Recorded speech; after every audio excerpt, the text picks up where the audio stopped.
اللہ الرحمن الرحیم یا علی مدد۔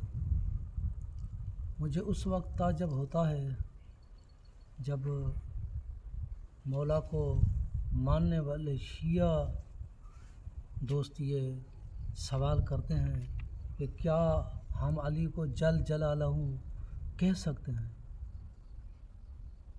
میں کہتا ہوں کہ بھائی دیکھو، کسی کے کہنے پر مولا کی ذات پہ عقیدہ نہ رکھو۔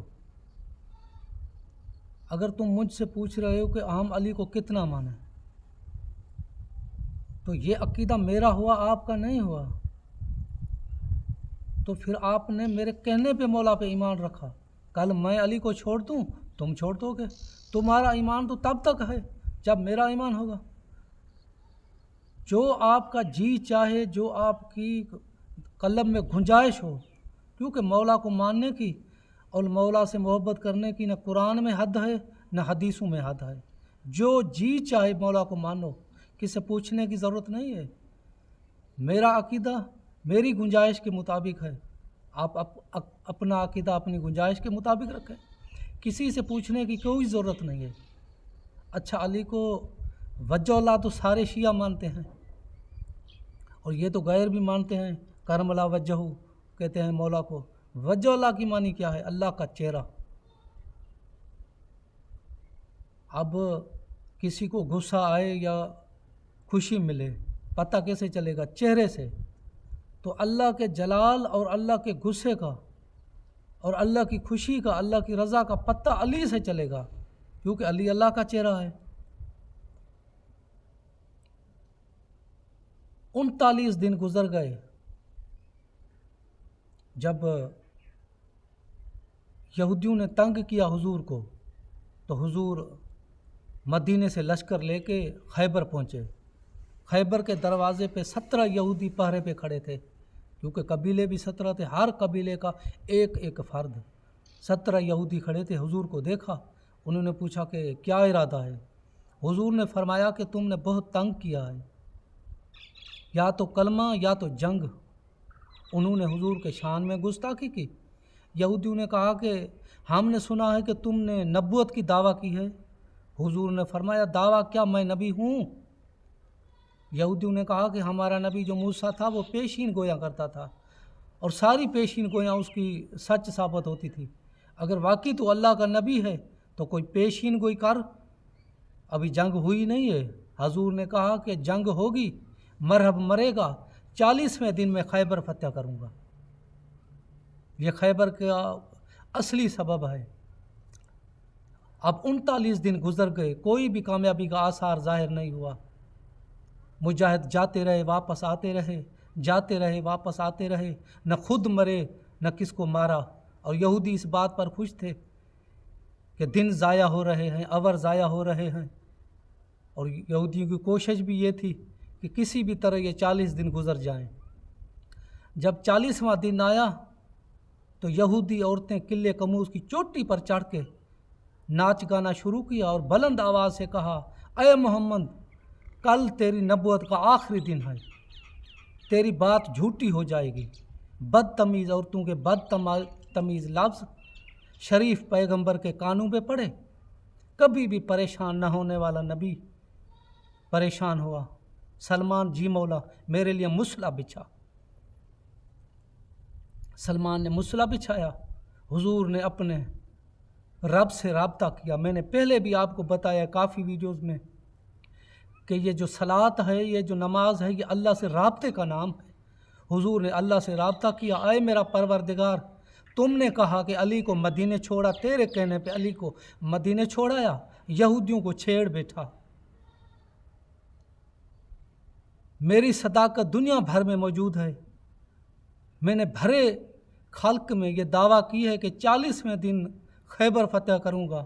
آج 40واں دن ہے، کوئی بھی کامیابی کا آثار نہیں ملتا۔ ٹکے ٹکے کی یہودی عورتیں میرے شان میں گستاخی کرتی ہیں۔ یا تو خود آ یا تو علی کو بھیج۔ پریشان لہجے میں محبوب کی گفتگو سن کر کے اللہ کو جلال آیا، جلال ظاہر ہوا علی کے چہرے پہ۔ اب میں جل جلالہ کی، ذل جلالہ کی یہ وضاحت کر رہا ہوں آپ کے لیے۔ اللہ کو جلال آیا، جلال ظاہر ہوا علی کے چہرے پہ۔ اب بڑوں نے یہ غلطی کی ہے کہ علی کو آشوب چشم کا مرض ہو گیا، اور خیبر میں رسول نے اپنا لعاب لگایا، علی کا وہ مرض ٹھیک ہو گیا، آنکھیں ٹھیک ہو گئی۔ میں ٹھوک کر ماروں ایسی روایتوں کو جو میرے مولا کی شان میں گستاخی کرے، توہین کرے۔ آشوب چشم ایک مرض ہے اور علی معصوم ہے۔ معصوم اس کو کہتے ہیں جو جسمانی اور روحانی مرض سے پاک ہو، اس کو کوئی بھی جسمانی یا روحانی بیماری نہ لگے، اس کو معصوم کہتے ہیں۔ تو آشوب چشم علی کو نہیں ہو سکتا۔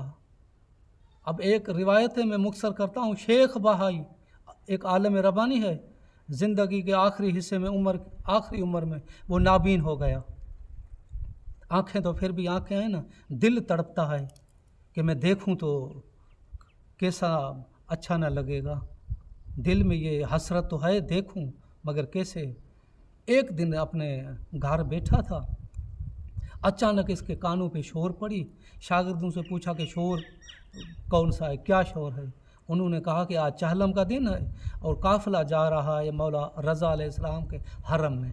اس نے کہا کہ مجھے لے چلو، میں مختصر کرتا ہوں۔ اس کو لے آئے۔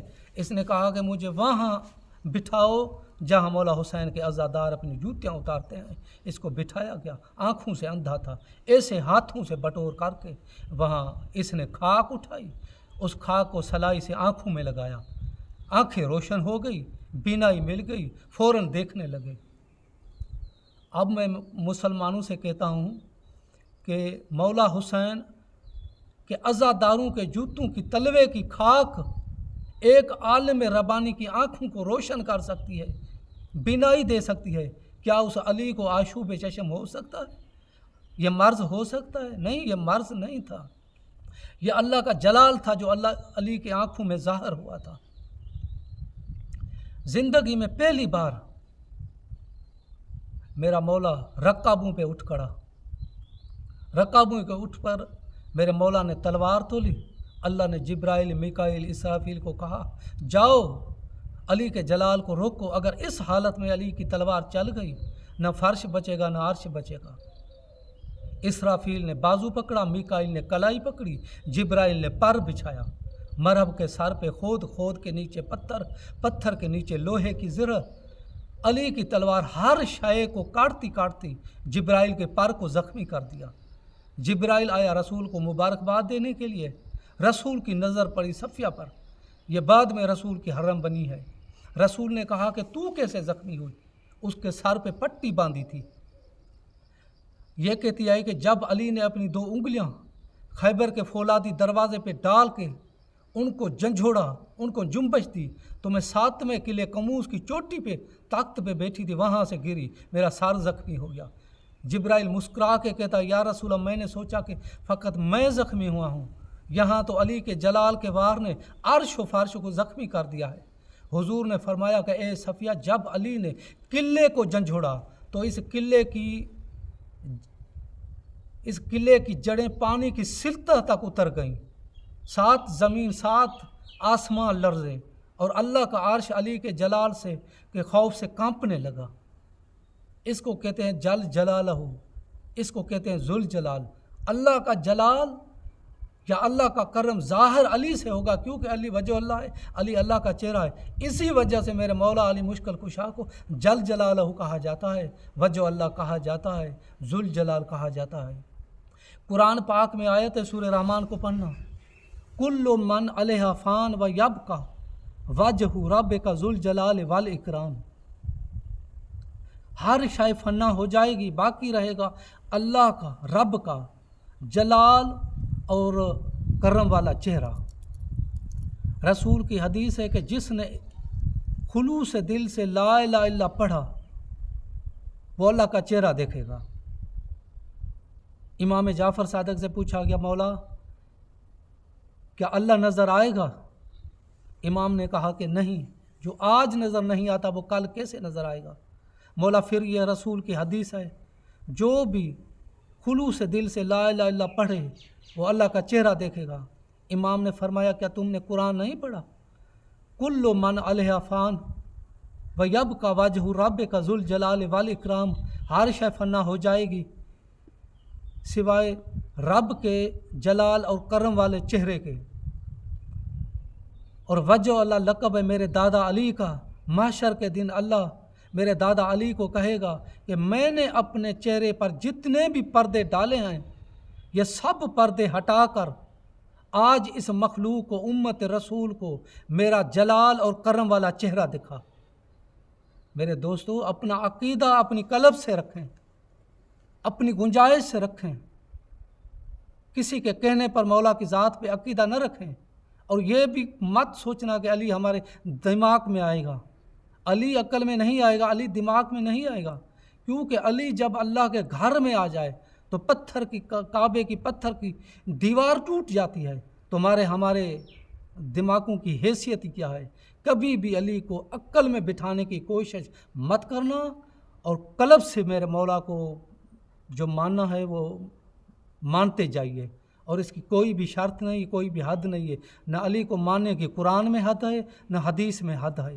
اس لیے اپنے عقیدے کو مضبوط کریے، اور کس سے بھی پوچھ کر کے مولا کی ذات پہ عقیدہ مت رکھیے، یہ آپ کا عقیدہ ناقص ہوگا اور قابل قبول نہیں ہے۔ مولا آپ کو شاد آباد رکھے، دعاؤں میں یاد رکھیے گا۔ یا علی